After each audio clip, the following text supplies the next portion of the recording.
Morning, boys. Morning. Apologies for the delay.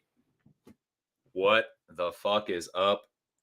You are listening to Just My 2 Cents. It is fucking UFC Saudi Arabia fight day. It is fight morning, technically, for me. I hope y'all are doing well. I feel like I'm fucking half awake. I didn't sleep incredibly well last night. I was all keyed up, and the fucking early start time had me even more anxious, but I'm here. I got a few winks, so I'm not totally fucking out of it, but I'm still kind of a little bit out of it. What's up, though, boys? I hope y'all are doing well. Smash the like button and get hyped, dude. Get hyped for these early day fights. UFC Saudi Arabia going down in Riyadh, which is, I believe, the capital. So, yeah. Let's fucking get up for it. Welcome to Just My 2 Cents. Saturday pregame. I hate to be the bearer of bad news, but I regret to inform you that I believe that Moiz audio will not be joining me today. So if you are here just for Moiz, I apologize. And I understand. But there's a chance I might have one of my other becoming a regular kind of co-host joining me. Don't want to count my chickens before they hatch, but there's a chance of that. And I will drop the link for anybody else if they want to come through.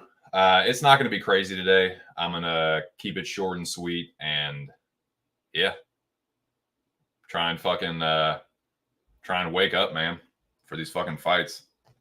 Fight morning. Pre-gaming in the morning, boys. That's the real shit. That's like football pre-gaming now. So what's up? Shout out to the 7 people in the building.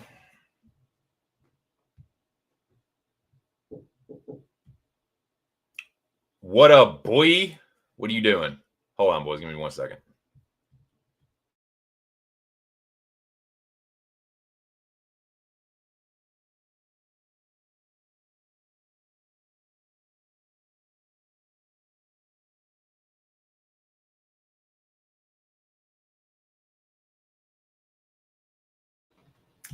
Sorry, boys. Had to check in with the missus real quick. See how she was doing. Shout out to the 11 people now in the building. What are y'all doing, man? Y'all fucking drinking beer and smoking weed? Drinking hard liquor? Taking fucking key bumps? Shooting up? What are y'all doing, man? Please don't be shooting up and fucking taking key bumps of cocaine this early in the morning. Cocaine's a nighttime drug if you're going to do it at all, but I recommend you not doing it all. Not doing it at all. Cocaine is a hell of a drug, and it's terrible for your body and your mind. And you're definitely terrible for your soul. Oh, shit. What am I fucking talking about? Shout out to the homies in the building, though, man. Stubborn Mick. The General. Joey said just getting stuff together for this early card. Thank God. Yeah, man, I'm still fucking trying to get ready for it. It is fucking, the early start time has thrown me completely fucking off. I was just saying I got like 4 or 5 hours sleep last night, but it was like I was fucking restless, man. So let's fucking talk about this card, dude. I will drop the link here in just a second.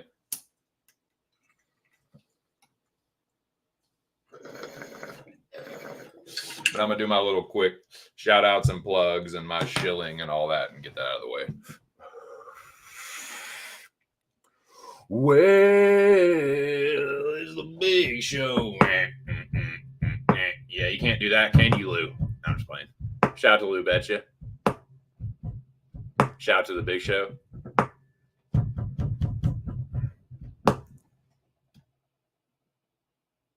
As my dude Big Show likes to say, what's goody? What's really fucking good, dude? Definitely smash the like button. Shout out to the 15 people in the building. We're getting a little gathering together, boys. We're getting a little shindig going. You already know. All right, well, let me let's start this fucking stream properly.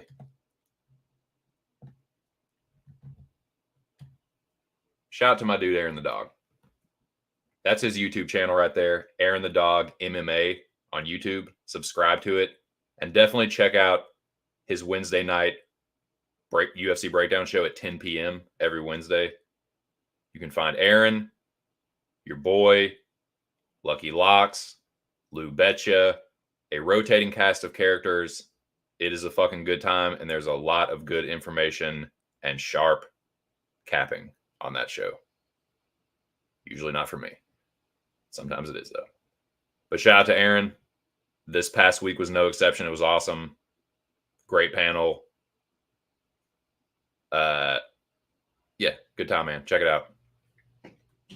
I'm tailing the Zhang Li this week, as per usual, as I'm one to do. So excited about that. I will, well, if you watched Aaron's show, you would already know what the Zhang Li is, but if you don't, I'll tell you what it is because I tailed it. Aaron is one of the New Dome faithful, comprises the vast majority of my audience. So shout out to the New Dome. Homies are in here early already. The General, Stubborn Mick. Great to see y'all, boys. I'm still fucking half awake. These are your, God damn it. No, they're not. UFC Vegas 93, you fucking imbecile. UFC Saudi Arabia, not caps locks. Saudi, can't even fucking type.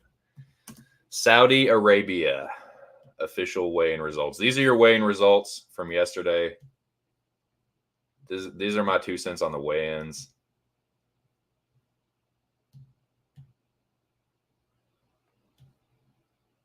Not a whole lot to say. It's Saudi Arabia, so a lot of the fighters were looking tired. But I'll say most of them look pretty good on the scales, like better than I thought they were going to look. It was one of those. I was expecting everyone to look like shit. Some people did, but most of the fighters I have up here looking pretty good. But there were some fighters that I thought were looking rough. Both main event fighters looked like they were feeling it. Chang looked a little sucked out. For not having to cut the weight, Kelvin looked terrible. So I'm feeling real great about the fucking wagers I have on that unprofessional ass motherfucker. Real smart betting on him, but talk about that in a minute. But yeah, these fighters I thought all kind of looked poo-pooey.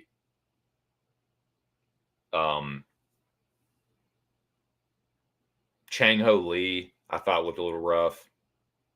Sergey Pavlovich, for some reason, he was looking really good on his social media posts leading up to the weigh-ins. But then at the weigh-ins, I just thought he looked, I don't know, kind of puffy, and he looked kind of tired and weird. And I just didn't think he looked that good.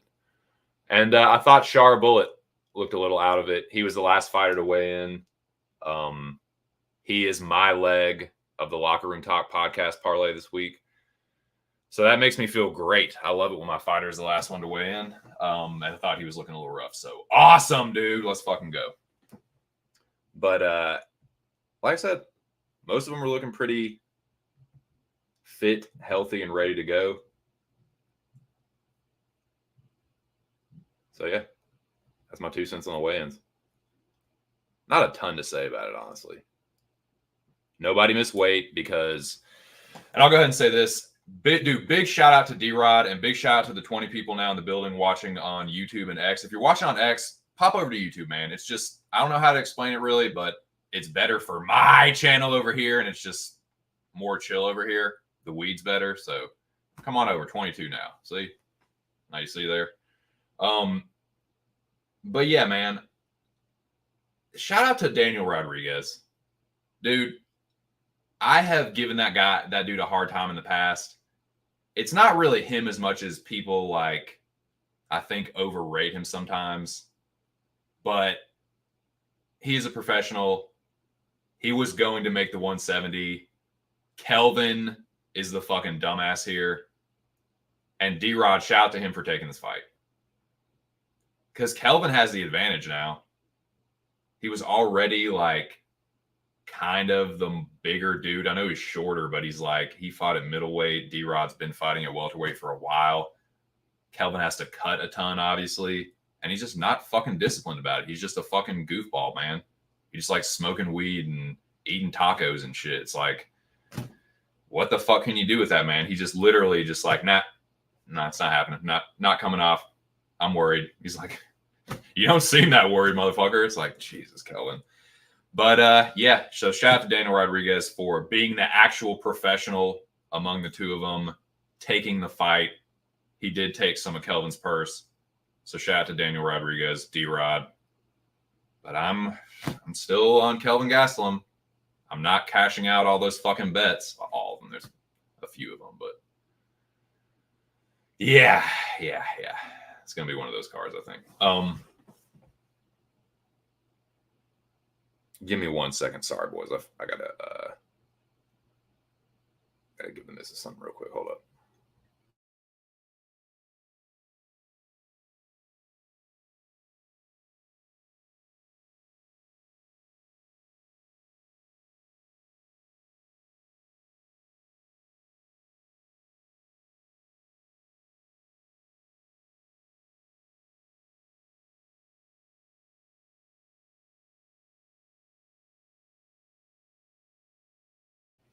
Yeah, well, I'm a smooth operator this morning. Jesus Christ. Sorry about that.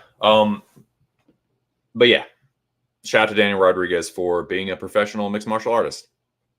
Kelvin, very, very talented fighter. Very unprofessional. Fucking skeevy stoner, dude.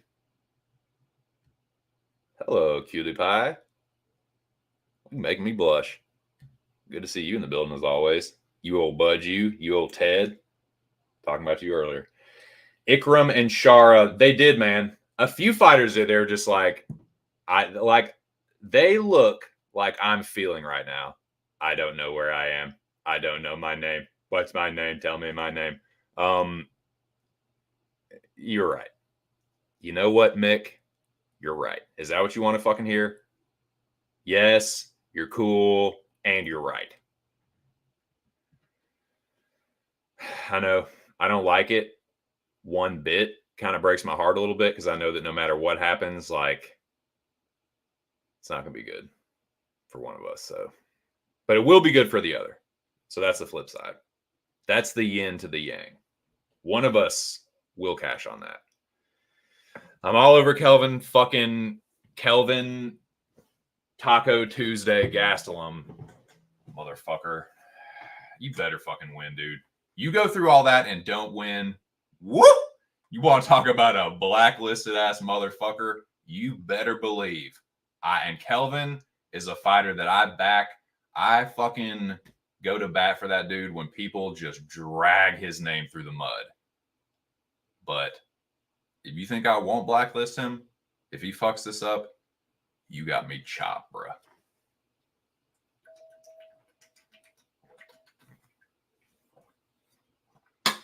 Don't lose.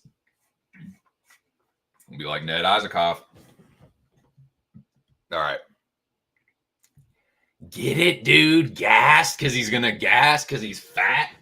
All right. Chris Curtis is smoking him on Twitter, and honestly, I don't blame him for it. Yeah, I mean, I expect nothing less. I mean, Curtis will tell you he's petty as fuck, so yeah, I'm sure he's just fucking licking his chops at the opportunity to fucking dog him, dude. Okay.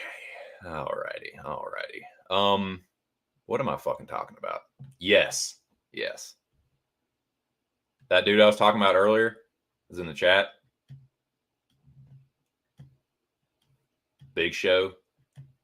He is the one responsible for the production value on this channel, sans the song, which took me way too long to make. It's just a fucking looping beat. It's very stupid. But he gives the actual production value to this channel. The graphics, the overlays, the backgrounds, the real goods. So shout out to him. You can find Big Show, MMA Locker Room, aka Money Mills, aka Triple G's, and William Brizzle, aka Billy Briz, and your boy on the Locker Room Talk. It's the hottest new MMA podcast that's actually been around for almost a year. Well, over a year probably, but I've been on it for about a year. So yeah, check that out Tuesday night at 11 p.m. Eastern Standard Time on Pub Sports Radio. Shout out to the whole pub. Shout out to Jeff Slaughter. While I'm at it, well, let me do this. Let me segue like this. I did not do a recap show Monday, and I've officially just like jettisoned the recap preview show because it's just too much for me. I'm wiped out on Sunday, so Sunday is like rest and recovery day. Monday is like dive into the card day for me. So no more show on Monday. I can just concentrate my energy and my efforts on preparing for the podcast on Tuesday. But I am going to eat some crow. I think I put out a tweet on Monday. But anyways, for the record, officially on air, on wax, as it were, I fucking sucked ass at UFC Vegas 93. It was my worst event of the year. I lost 2 units, horrible picks. But I'm saying this for a reason. My bets and my picks were shit. But you know whose picks were not shit? These 3 Brages. I'm assuming they're Brages. Congrats to the new champions. And sign up for the contest, boys. Jeff Slaughter, that I just mentioned, giving $100 away every fucking week. All you got to do is have the best picks. It's a free roll. If you put in picks on Tapology, just do it. Here, it's free to sign up. It's easy. Boom, you just put your picks in. If you're the best, you get $100. Shout out to Kendrick Sports, No Gi, Barimbolo, and Expressed. Expressed, I think, just got his brown belt. I think with 1 win, you get your brown belt. So, yeah, shout out to all of them. Pimp Slab, I see you. Mike's up there on the board. But, yeah. I sucked ass. They did not. But you know what, boys? It's a new week. Still up. Still above water. Still breathing air. But, yeah. Going to have a better week this week. Hopefully. All right. Okay, Happy. Let's fucking get this show on the road, dude. I'm going to drop the link for anybody that wants to come through. And, yeah, we'll go from there. Shout out to the 29 people in the building, dude. If you're just joining me, welcome to my little Saudi Arabia pregame. Moiz will not be joining me today, but I'm about to drop the link for anybody that does want to join me. I'm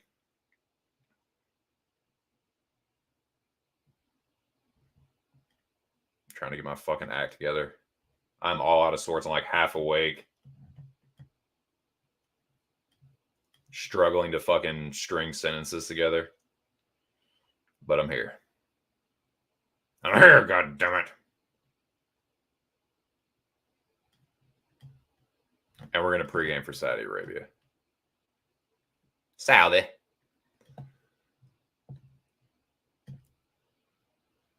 Once again, shout out to my dude Big Show for the banner. Not banner. The prelim builder. If you do use MyBookie, use promo code PubSports, they will 100% bet match you up to $1,000. What do you think about that? So shout out to Big Show for the sick prelim builder and MyBookie. Now, let's kick this thing off.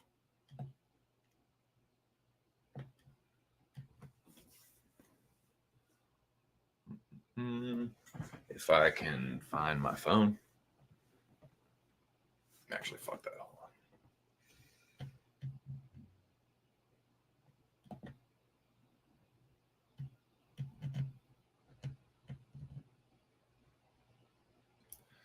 on. All right, I'm sending the links now.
All right, boys, the links has been scented.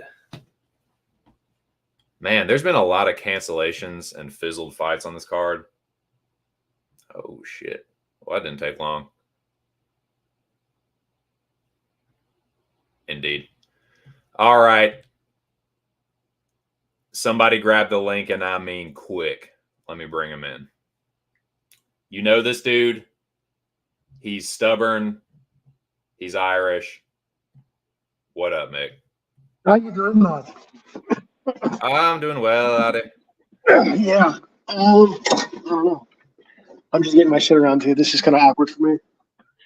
Really. Very awkward for me. No. I'm watching soccer all morning, doing my best Lou Betcha impression. So shout out to Lou, and shout out to hold on. I don't know if this was mind games or tactics or what, but I didn't think he was going to make it today, but I'm pleasantly surprised. And all I really have to say in moments like these is hello, cutie pie. Oh my god. Hello. We got okie doped. I know, man. We got bamboozled. Hornswoggled even. What's up, boys? No, I just rearranged some things, so it was finished 40 minutes ago. So I've spent some little time here, so why not? Well, thank you for warming my heart and blessing the stream. Great to see you. I'm half awake. I'm like running on fumes, but I'm here, man. So yeah, great to see you. Great to see both you boys. I mean, let's just get right into it, man. We'll run through the cards as we always do. Tell me what you got, your picks, bets, and shit. And then what up, boy? What are you doing? Well, we got the whole band back together now. Yeah, Big Show made it on Sunday. All right, so I think I'm caught up now. Yep, aim's a hobby. So yeah, and shout out to Jimmy the Bag, low bagging. Shout out to him and Low Shack. So yeah, let's do this shit. We got the prelim builder, so I will put that up there. And I do have banners so that people following along can know what fight we're on. The Tululan and Dumas fight obviously got scrapped, but the Road to UFC fight was still your opener anyway. So that is where we will start. Shout out to the 29 people in the building. Smash the like button. I guess I'll go ahead and kick this one off. Long Zhao versus Chang Ho Lee. I have action on both sides of this. So I'm tailing the Zhang Li. Shout out to Aaron the dog who's in the chat earlier. He's on Chang Ho Lee. So that's the first leg of the Zhang Li.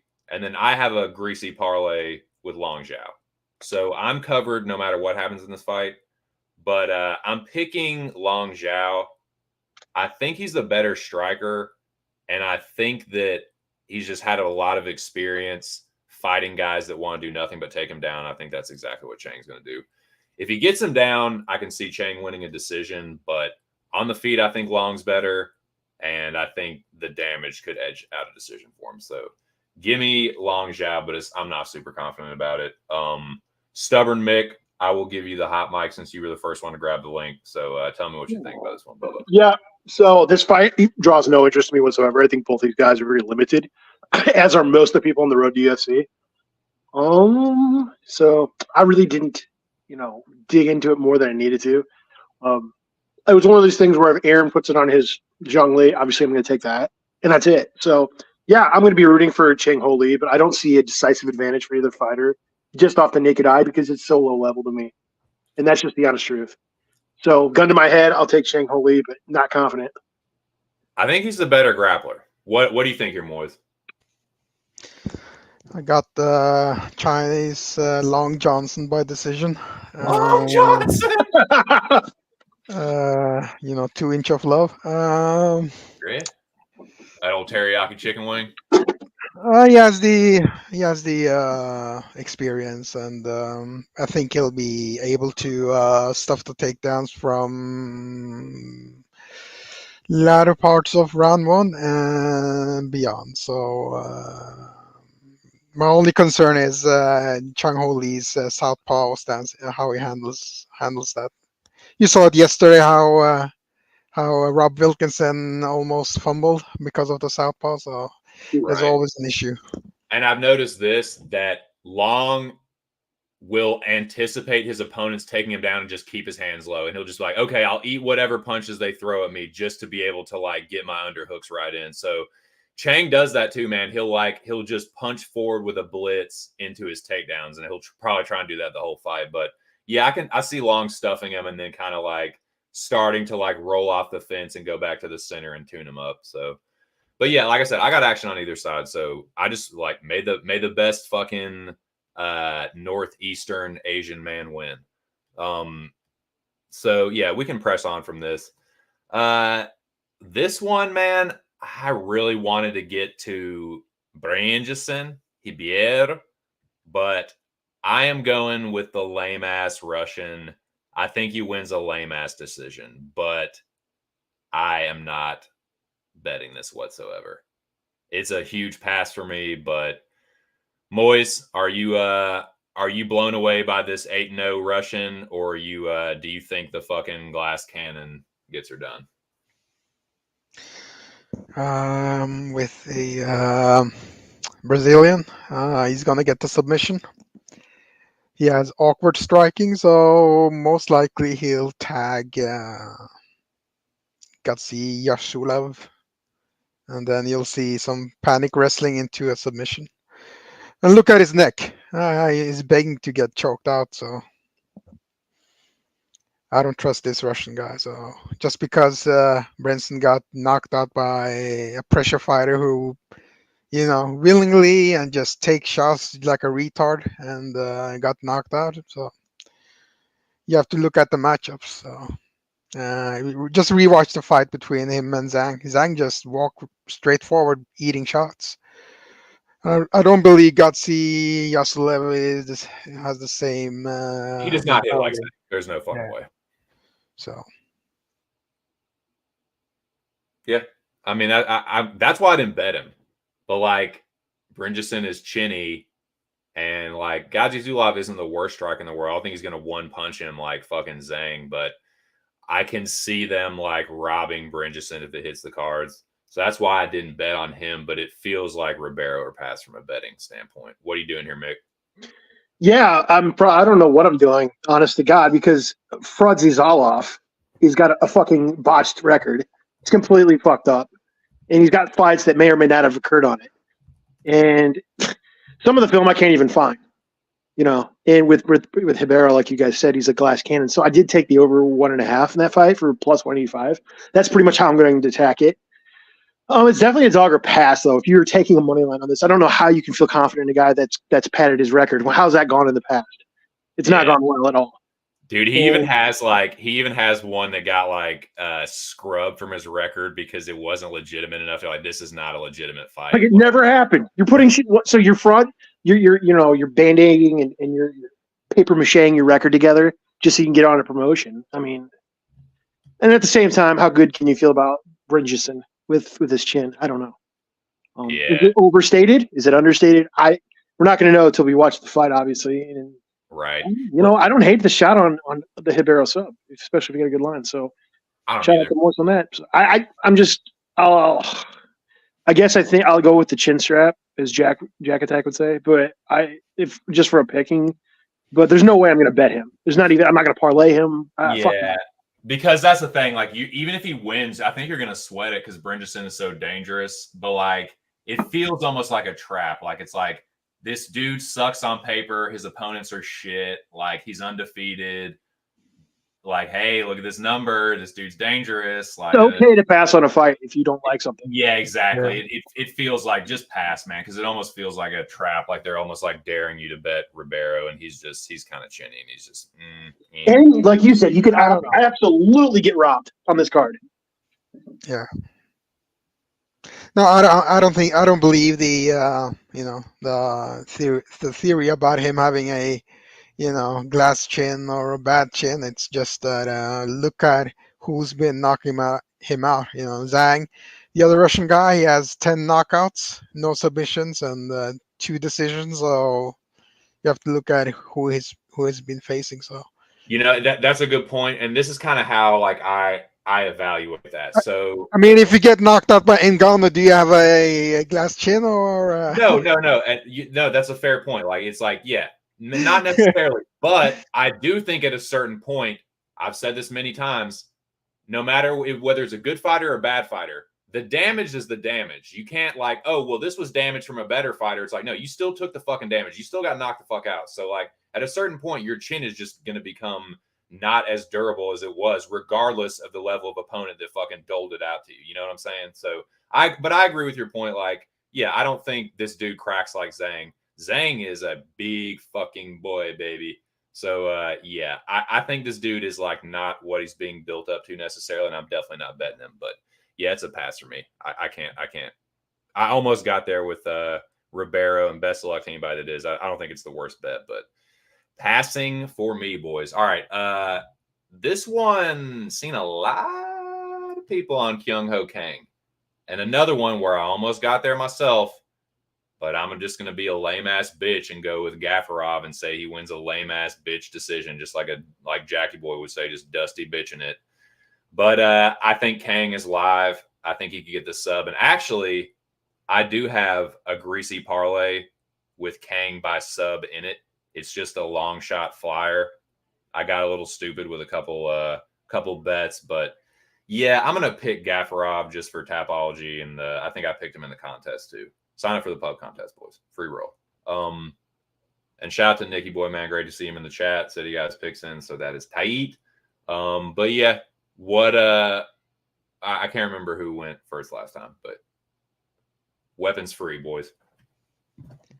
Mick can start.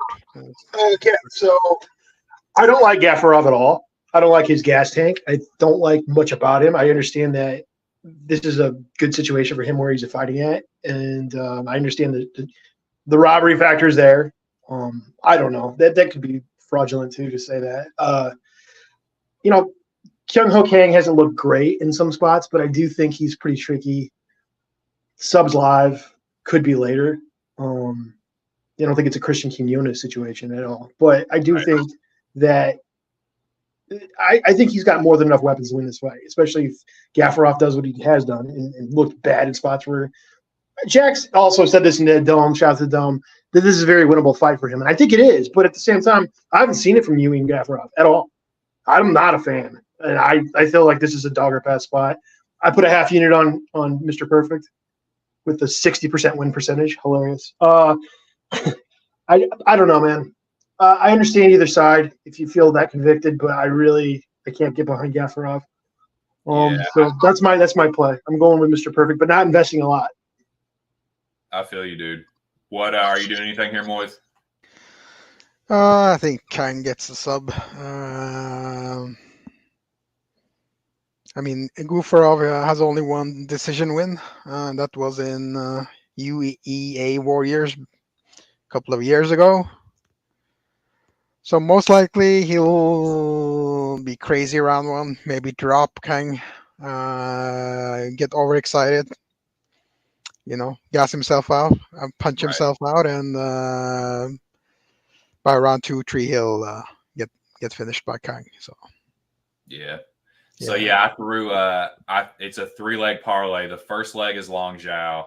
The second leg is Kang by submission. Like, this is like breaking. This is so many no-nos. Like, putting a dog in a parlay, is supposedly like a risky thing, but Aaron be crushing it with that. But that's one. And then to put a fucking underdog prop in a parlay, it's just like that's not something that you want to do a lot. But again, I have like Chang is in the Zhongli, so I'm cool with Long Zhao being the first leg. And then I think Kang's win condition is submission. Shout out to Lou Betche. He was talking about that on Aaron's show, and I agree. So yeah, I threw Kang by submission in there to make it really fucking crazy. But yeah, I don't hate it, man. Like, I think if he wins, they're gonna rob him. If it goes to the cards, they'll rob Kang. So that's why it's like, I think if he does win, it is a sub. So I was cool doing that. But yeah, all right. Now this next fight, shout out to my dude Joey. He came through again on the podcast this Tuesday and planted his flag, and it was with Renat. I think Renat wins as well. Renat is the first leg of the Locker Room Talk podcast parlay, so I parlayed him.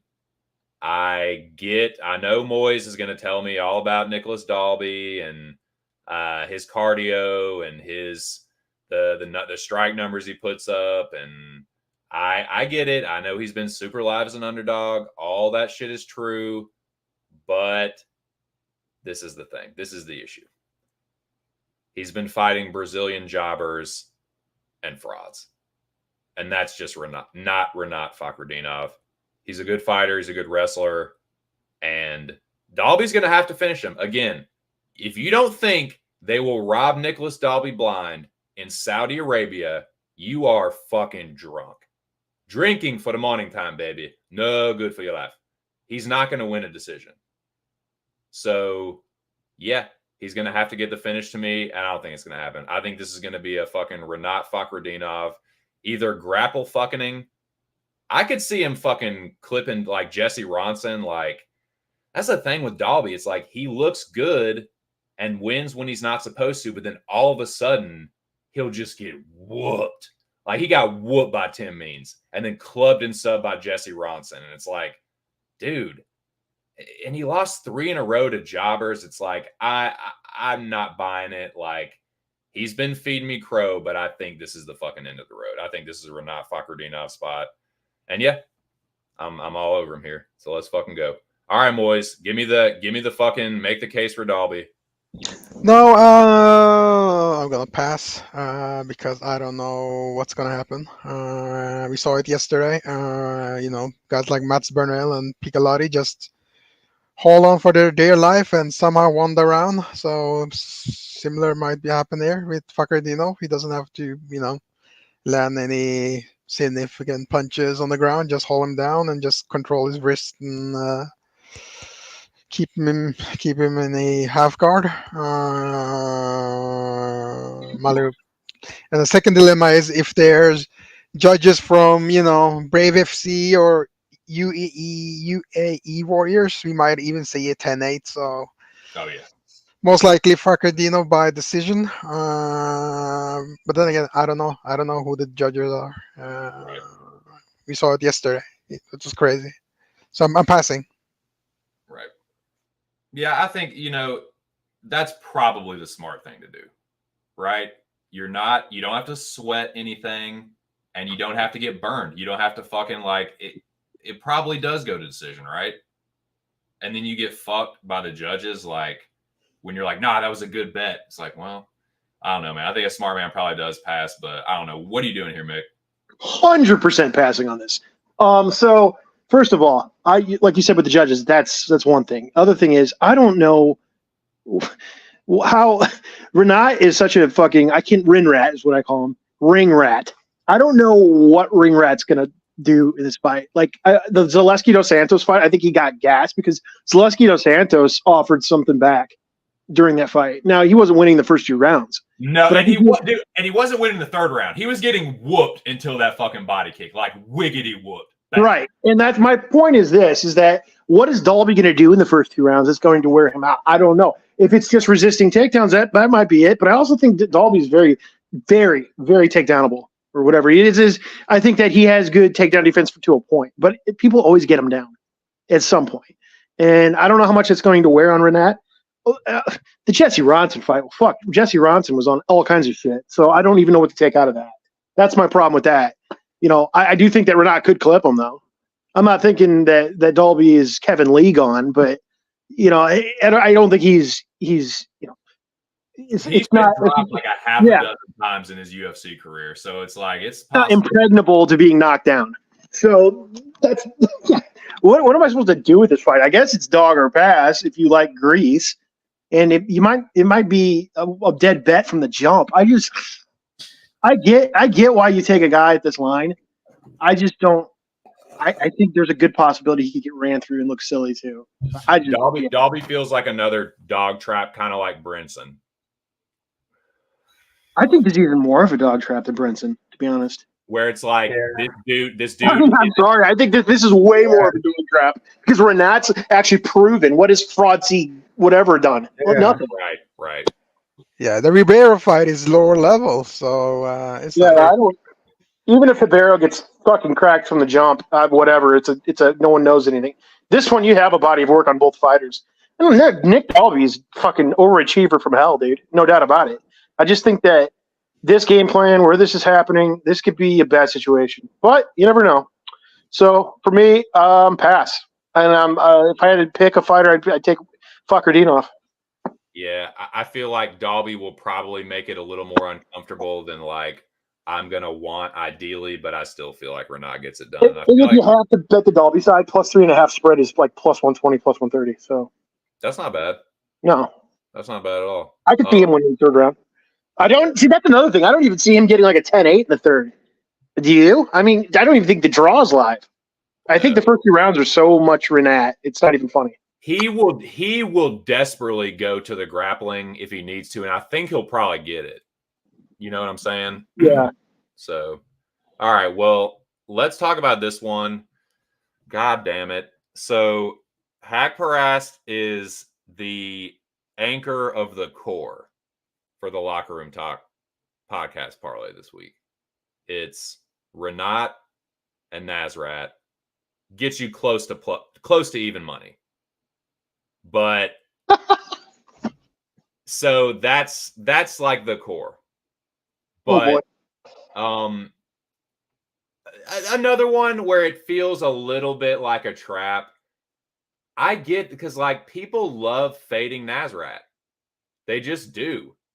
Like, he's not going to be champion, I don't think, but the kid's 28 and he fucking hits hard. And man, Jared Gordon is chinny. And like, this is not some fucking like 40-year-old Marco Madsen that can't strike worth a dick.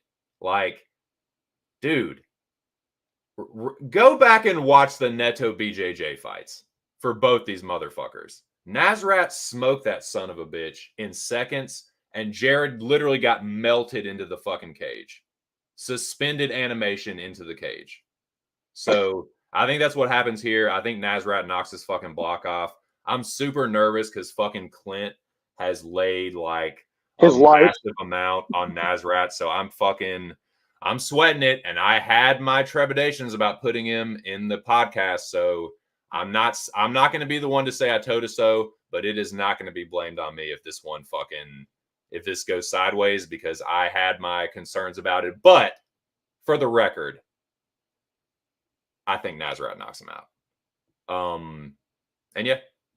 So yeah, give me Hack Press, but I get it. Like, Gordon's a good wrestler, but again, the crowd's going to be for Nasrat. He's what, Afghani and German, right? But yeah, give me Hack Press. Yeah, I got Hack Press, but decision.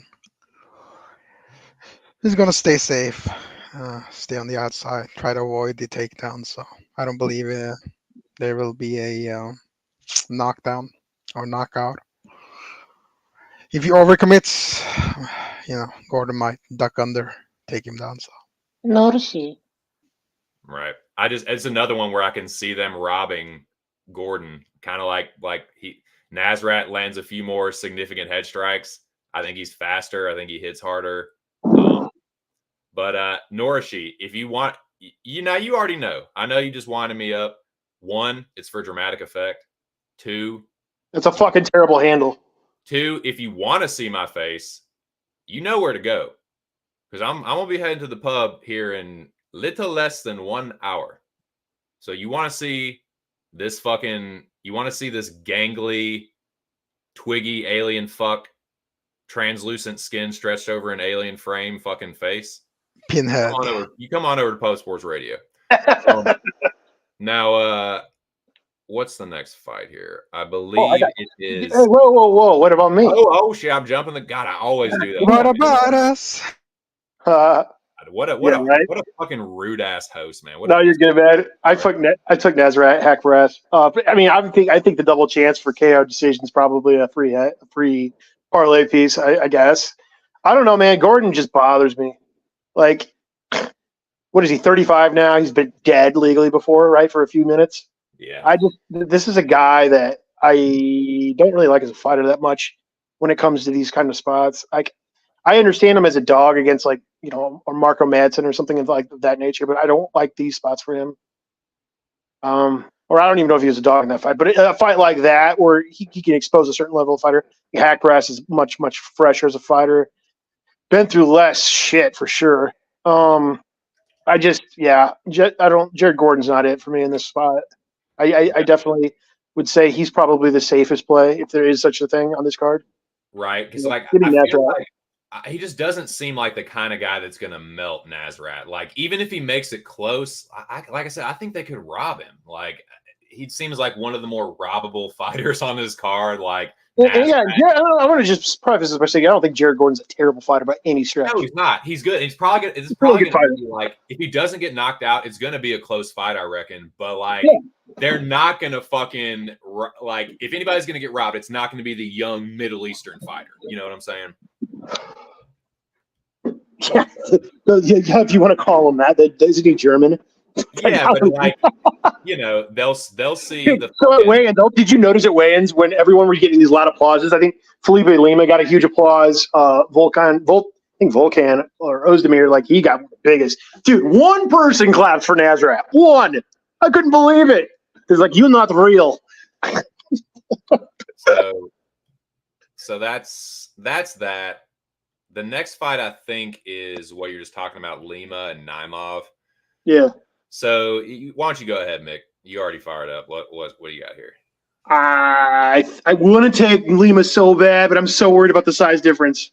This is not his weight class, and this is short notice. So I'm not going to touch this fight. Completely understand the dog shots on this, but I'm going to have to go with Naimov probably squeaking out some bullshit. Yeah, that's what I got too. I'm going to give Naimov decision. I think he's the better of the Tajikistan fighters. Definitely that. But I do think Lima is the better opponent of those two guys. So and I do think, yeah, he'll end up being, something in the UFC. Like even in a loss, I could see him, raising his stock. But dude, it won't shock me if he gets a sub. I don't think Naimov is some world beater. So I guess people taking the shot, but I don't have the sack for it. I just want to see what I got with this kid, and this is a downloading information kind of fight for me. I think I said that on the podcast and on air. This reminds me a lot of the Argueta Damon Jackson fight. Yeah. That situation. Yeah, I agree. I'm just going to kick back here. Probably going to be a lame Naimov decision, but I can see Lima maybe grabbing a sub. But I don't hate it, Noah. I don't hate that, Noah. I don't. I can't get there. What are you doing with this one, Moiz? I'm all team Lima. You know what I'm saying? Naimov might not feel the pressure round one by Lima, but by round two, he'll start feeling the pressure, the pace, the pressure. I think Lima is going to break him, so what Naimov has to do, he has to, use a lot of energy, either hold him down or try to finish him. And use all the dirty tricks he had, kick him in the nuts. Grab the gloves. So my current bets are Lima round 3 and the draw. Nice. Yeah, trust me, Lima is going to break him at some point. I don't care about these other, YouTube cappers talking shit about, Octagon and Jonas Mårgård. Oh, he's not that good. He's good. Jonas Mårgård is good. He's Leroy Murphy's main training partner. So if he's not good, so he wouldn't be his training partner. So I just wish he had a full camp. That's all. They train hard. I know. He's like the Supai guy, right? He came in a couple of days notice, and Are they going to keep him at featherweight, or is he going to go down to 135? Most likely 135. That's what I'm saying. Yeah, I think he'll do really well there. Yeah. But here's the issue for Naimov. He's a smaller guy. He scrambles better than a featherweight. So, Naimov is going to break. Moiz, Johnny Walker, Vulcan, what are you doing? Talk to me. Talk to the people. I got the Turkish Swiss guy by second round KO. Just got to survive round 1, where this fucking Brazilian retard is the most dangerous. So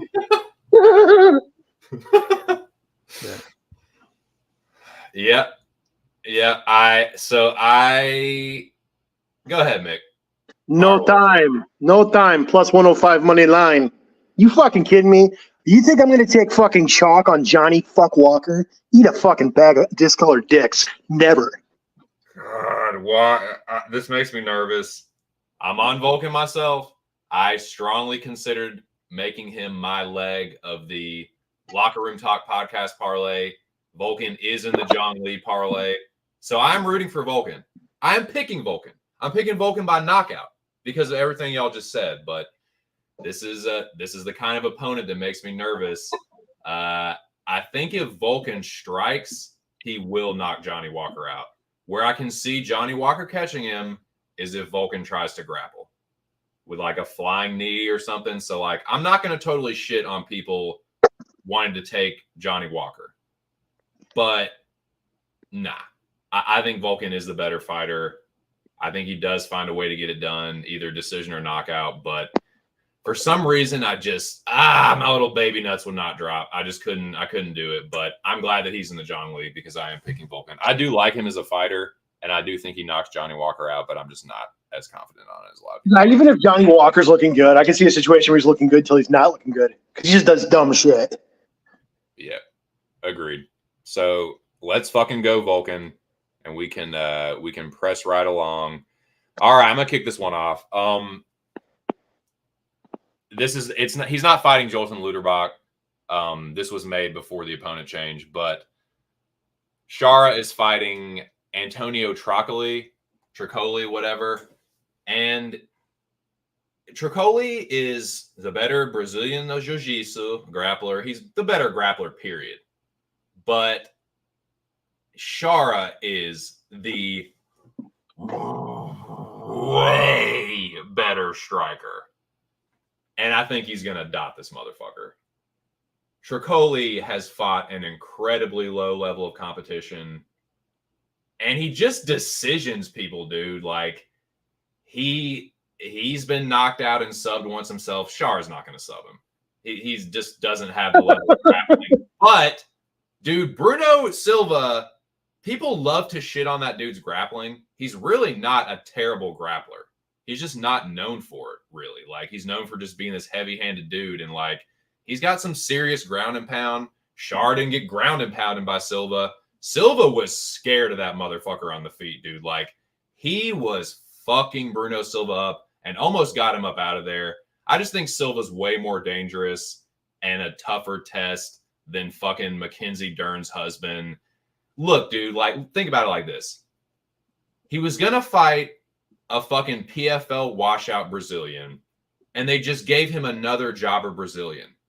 I think they're trying to get Shara a win in front of the Middle Eastern audit to bring his, like, stardom even to the next level, whatever, or his burgeoning, prospect, whatever status. But yeah, give me Shara Bullet here. I think he knocks him out. I could see a Shara decision too. Another thing that Shara has that I think he's going to have the advantage here is cardio.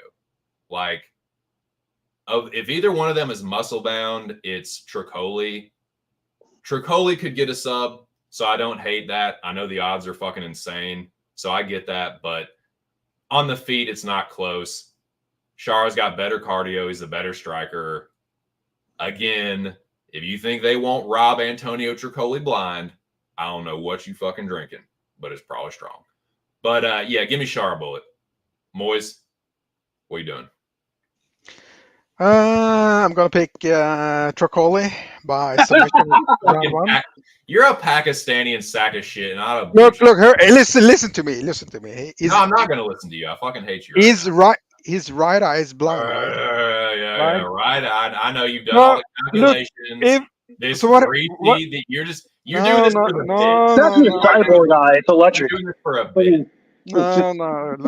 You're doing this for like a little. Oh yeah. I see his. You're just. This is a meme to you. So go ahead. It is though.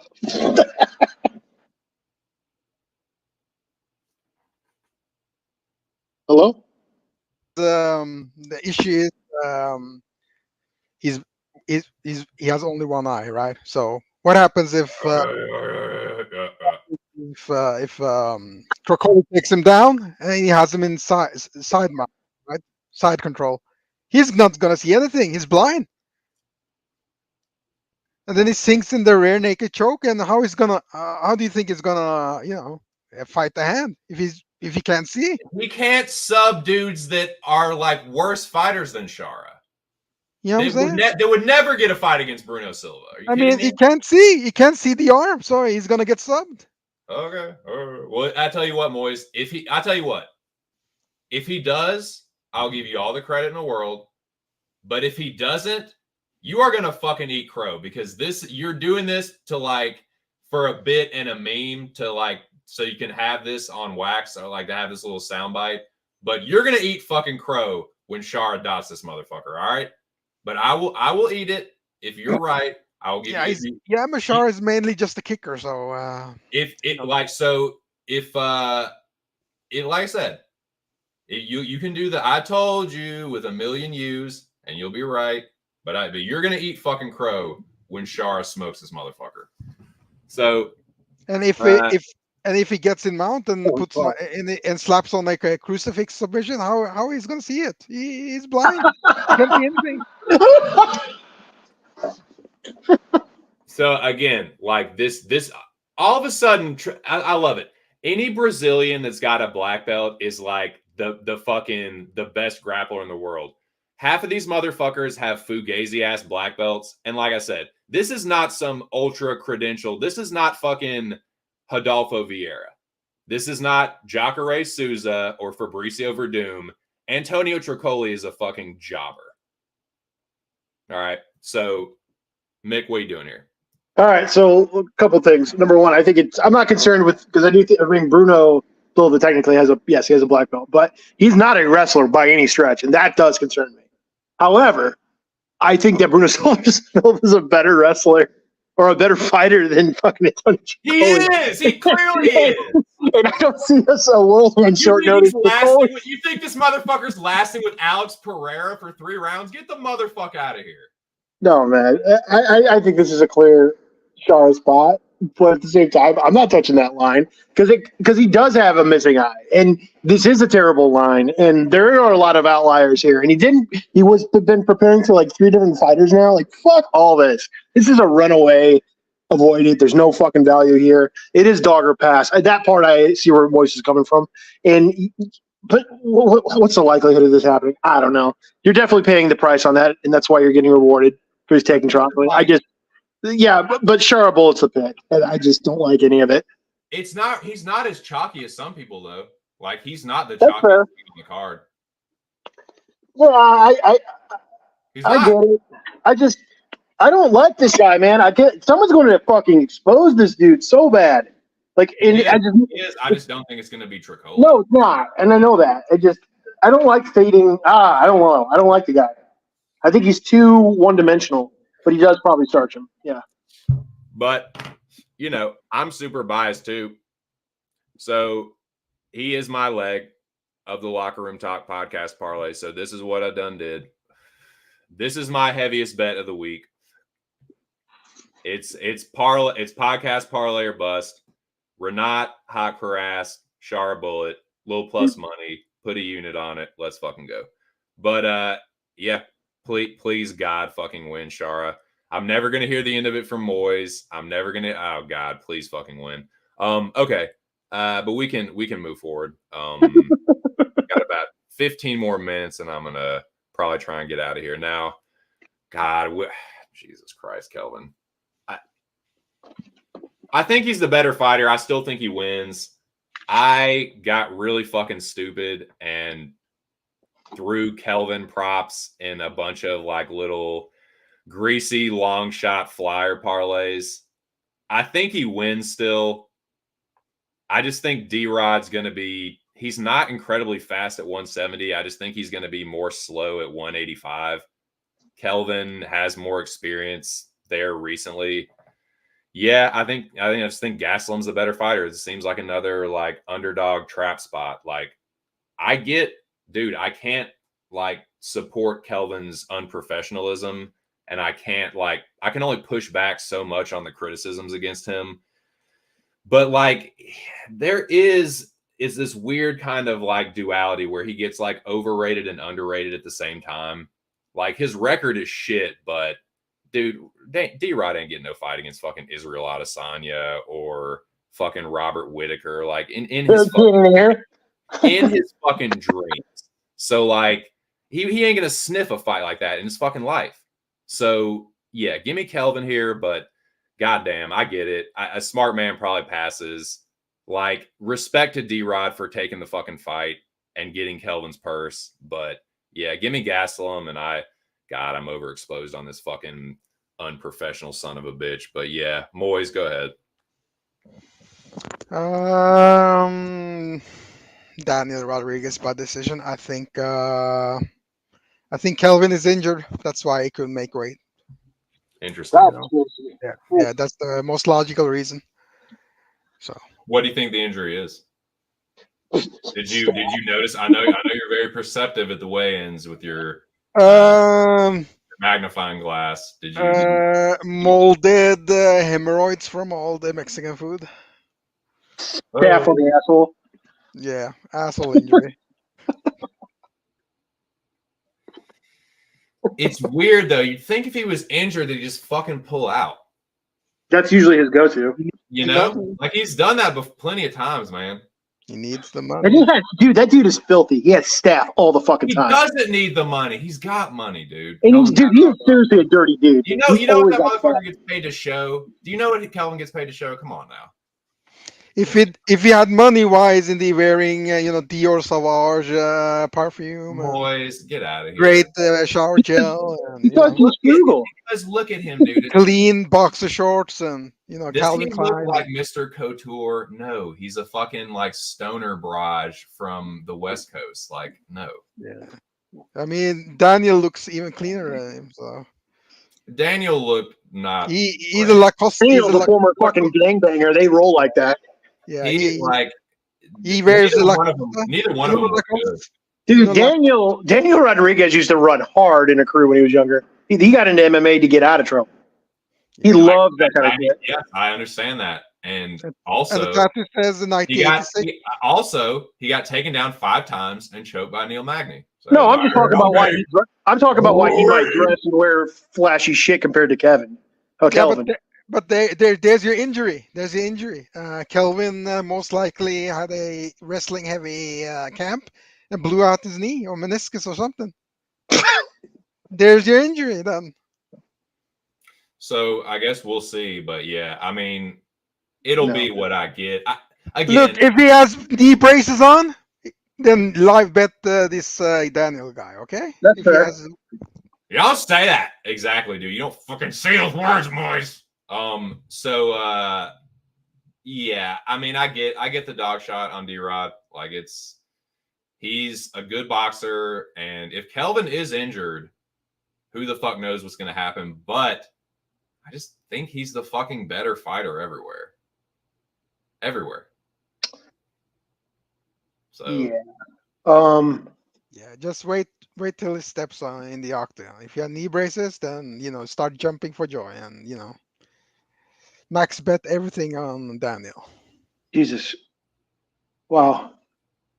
So I guess I'll break the tie here. I'm going to go with Gastelum, but I don't like the weight change. Don't like the unprofessionalism. Do not like the situation that Daniel Rodriguez has not fought in a year. Did he get busted for some fucking juice? And he's 37, almost 38 in November or December. I don't like any of that. This is another one where it's just going to be probably closer than it needs to be. If it wasn't for the fact that Gastelum just takes shots so well compared to most fighters, I probably would definitely consider the dog shot more in this situation just because of how reluctant it seems for him to show that he gives a fuck. It makes it really hard to back a guy like that. It just feels... Sorry, go ahead, sir. Go ahead. I'm just saying that's why my pick's Gastelum, but I'm not going to put a dime on him. I can't. How? Like, he's given me no reason to bet on him, especially at minus 240 or whatever it is. Like, fuck that. Go fuck yourself. Yeah, I think that's smart. And honestly, dude, I would cash out of my Gastelum bets if I were able to. They're locked. Like, I can't even cash them out. So, like, that's why I'm just like, all right, I'm going to ride with Kelvin. I'm nervous as fuck, but it's not like I went crazy on it. It's like maybe, let's see, what did I put total on Gastelum bets? I'm way overexposed. Gastelum is in the Zhang Li. I do. Never mind. I have to bet that. Fuck. It's not even a half unit, but I'll tell you what I do have and what my official pick is going to be. Even if Kelvin is injured, I think he's the better wrestler. I think he's like a state champion wrestler or something. Like, he's a better wrestler than D-Rod. He's going to be bigger and stronger. He doesn't put on a lot of volume, and that does bother me. I think he's just going to pick him up and take him down and get on top and take his back and fucking choke him. And everyone thinks that's crazy, but it's plus 900. So give me Kelvin by sub, plus 900. That's going to be my greasy little fucking toe-to-so, Julian. Toe-to-so. So yeah, let's go Kelvin by sub, but yeah, a smart man just passes. Listen to Mick, man. Just stay the fuck away from this shit. Or do something stupid. But I don't know. All right, we're gonna do speed round here on these next couple. Honestly, I'm more excited about other fights than I am for the co-main and main event, which seems kind of weird. But I understand that. This is going to be lightning round. So whoever wants to kick it off can. I'll go first. I think it's going to be two things. I think I'm going to take Pavlovich round one by knockout for plus 150 because I think that's just his money line. And if it gets past that, I'll take Volkov live. The other thing, I think this is going to be the carousel fight. You go, Moiz. Round one KO, Sergey. Ditto. Sergey KO was not the carousel. Bada Damn. bing, bada boom. Weird fight. They're sparring partners, former sparring partners, but yeah, it's a Carousels aren't allowed in Saudi Arabia, so there you go. It's against Islamic law. It's haram. Yeah. So might get in trouble. Whitaker versus Alaskarov. Does Alaskarov get the biggest win of his career? Moiz audio. No, Whitaker by wet lesson. Great. What do you think, Mick? Yeah, so it's either Ikram early, or if it gets later, it's definitely Whitaker. So I'm going to leave Whitaker. I think this is a tough spot on short notice. I think Ikram's got a good future ahead if he keeps up, but this is too much of a big jump too soon. Yeah, I agree. Same. I think it's a Whitaker third or fourth round knockout. I just don't see Ikram. God, he was getting tuned up by Phil Haas, man. And yeah, he was. Ooh. Whitaker's chinny, but like he's not Phil Haas chinny. Like Whitaker gets like wobbled and shit, and then he gets dropped and then put away. Like Phil Haas gets melted. Like he goes unconscious from like one punch, and I don't think that's going to happen here. So I also don't think Ikram's striking is as clean as people think it is. He's powerful. He's got like a good double jab right hand, but it doesn't land precise though. It's very meat and potatoes. Yeah. And I think it takes more than that to beat Whitaker. So you have to be a dynamic striker. Yeah, give me Whitaker by third or fourth round knockout. So I do have a really, really, really fucking greasy parlay. That is Gastelum inside the distance, Pavlovich KO, and Whitaker KO. If that hits, woo, it's gonna be a nice little take from me, boys. But yeah, that's what I got. Now we got a few minutes here before we wrap this up, and I was talking a little bit about this with Mick, and I did let Moiz know, but I picked an album for the album anniversary, and I'm kind of bummed because I didn't get to listen to it all the way through, but I would be remiss to not mention it because this is actually an album that I went and fucking bought, and when it came out, and it still rocks, man. It's kind of it's aged pretty fucking well, honestly. But the album anniversary this week is fucking Beck Odelay. It turned 28 on Tuesday, released June 18th, 1996. But do y'all have anything? Have y'all listened to this recently or have anything to say about it or thoughts or anything like that? Yeah, I have two copies of this album because I had to buy another one because I played it so much in the late 90s when it came out. I think it was 98, 96, something like that. Yeah. So, so my cousin's David Scher. He played in a band called the Beachwood Sparks. They were signed to Sub Pop Records.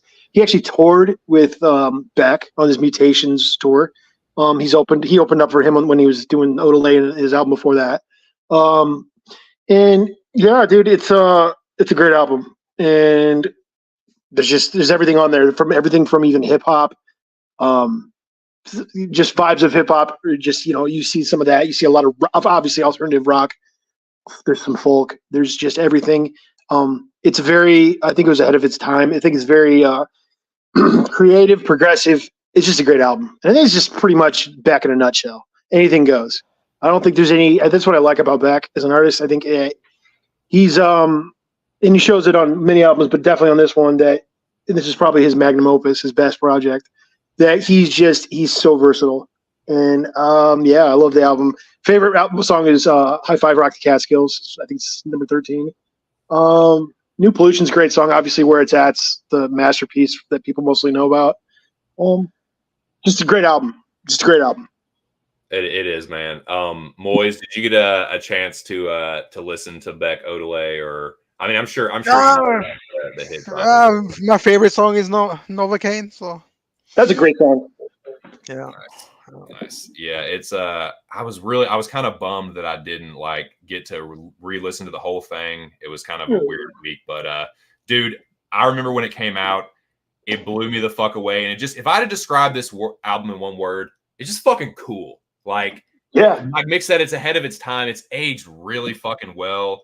That the early like break beat shit for like a quote unquote like alternative rock artist, but he's not. Beck is kind of like, he's one of those guys that's hard to like pigeonhole into one genre or category. Yeah, dude.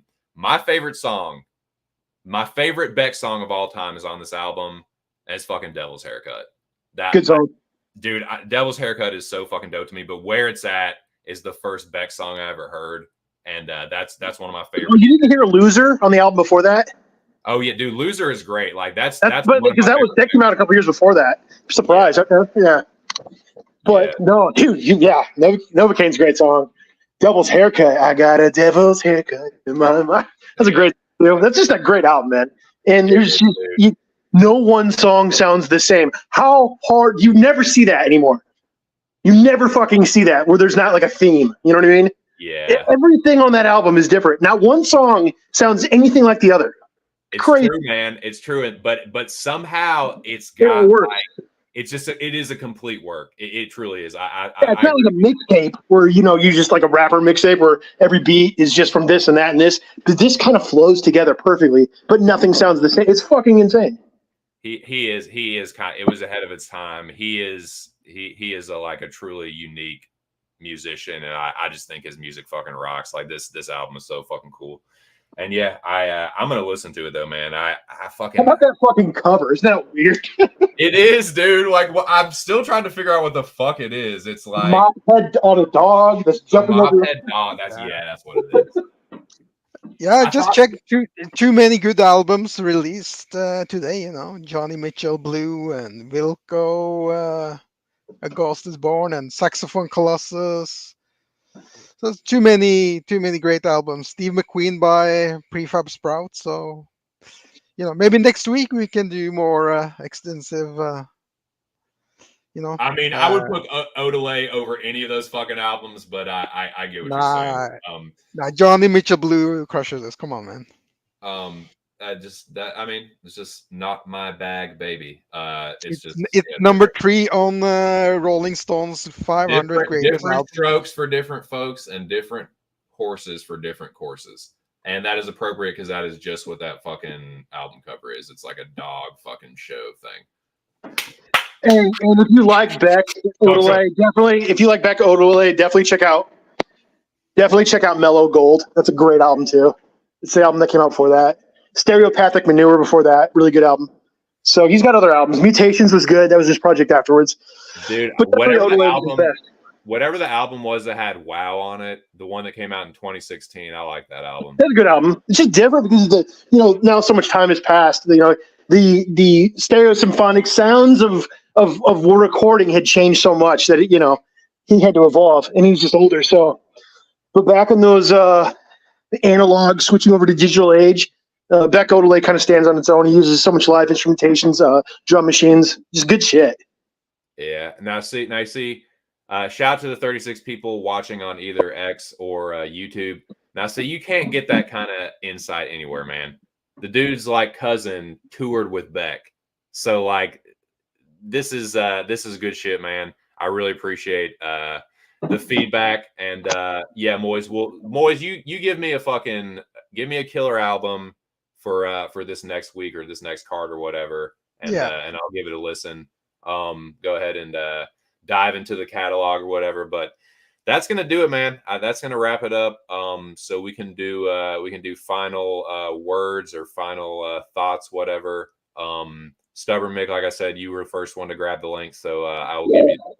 Thank you again for joining me. Shout out to Moiz, shout out to Aaron the Dog, shout out to Just My 2 Cents. Cannot believe how much this channel has grown just in the past year. Dude, best of luck to everyone on their fights. I'm out. Thank you, brother. We'll see you next week, and happy birthday, BP. Happy birthday, BP. Shout out to BP. God, I left that fucking intermission sending links up the entire fucking time. That is just that is par for today's course. I've been a fucking mess today, boys, but I want to give a big shout out to the live audiences watching on both Twitter, X, whatever, and YouTube. Happy birthday. Alex says we all float down here. All right, boys, that is going to do it for me. I'm going to wrap this thing up, get my shit together for real, and then head over to the pub. I hope to see you there. You won't see my face? Come over to Pub Sports Radio. You can look at it. You can look right into these beady little eyes. Okay. That will do it. One time for your mind. This is my greasy little slate in chronological order as I made this week. This is my heaviest single play.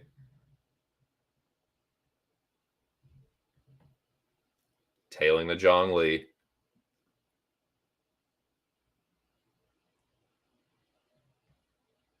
KG by sub. If KG just fucking lays and prays. Long Zhao, Kang by sub, KG decision. Don't tail these fucking bets. The only ones I'll co-sign this week are, of course, the Locker Room Talk podcast parlay. Make sure y'all check out the latest episode. I do stand by this one.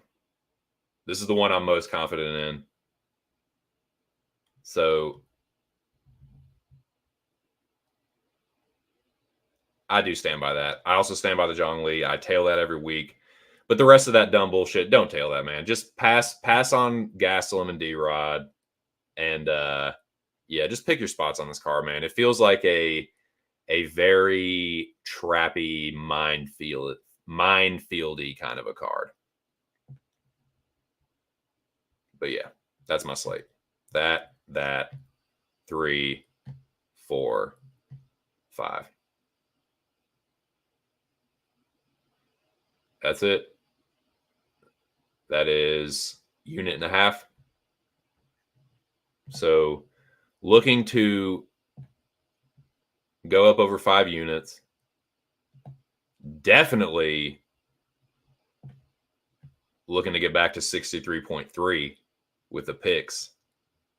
But best of luck, everyone. Even if you're on the other side, one of us will make money.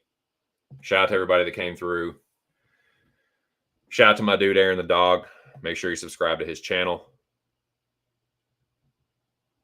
Check out his latest UFC breakdown show this past Wednesday. Check out next Wednesday's show as well. I don't even know what card is coming up, but one of them. Shout out to the fucking Dome. Once again, I appreciate my dude Big Show hooking me up with all these graphics and overlays and backgrounds and shit.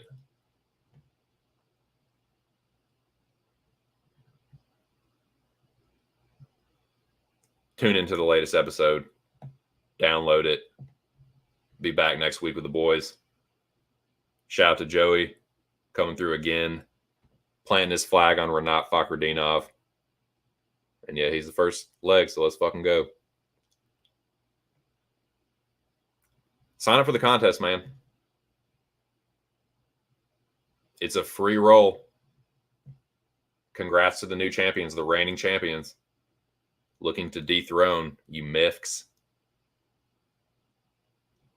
But yeah, that's it, boys. I'm getting the fuck out of here. Heading on over to the pub. Hope to see you there.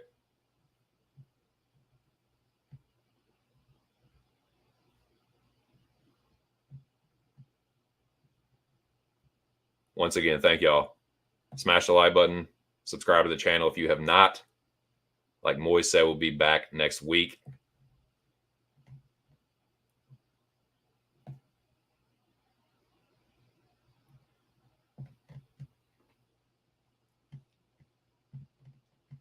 Best of luck. And I hope you have a great Saturday. hope you enjoyed the show. And I hope you leave enough room for my fist because I'm going to ram it in your stomach. I will. Bye.